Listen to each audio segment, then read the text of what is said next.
Ipinagmamalaking puto sa Kalasyaw, Pangasinan, binigyan ng kakaibang twist sa best ways to serve puto.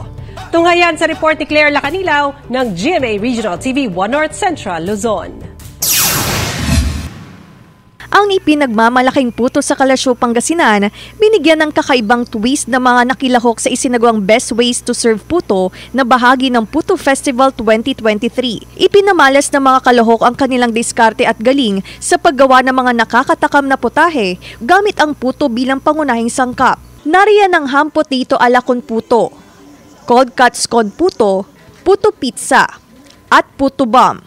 Pagod pero masarap sa pakiramdam. The theme, yung food is yung mga foods na talagang sineserve sa Christmas. Agaw pansin din ang mga puto musik ng iba't ibang disenyong pampasko na likha ng mga puto producer sa bayan.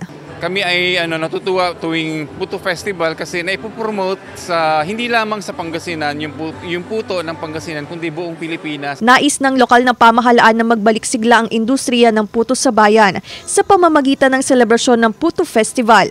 Mula sa GMA Regional TV 1 North Central Luzon, Claire Lacanilaw, nagbabalita para sa GMA Integrated News.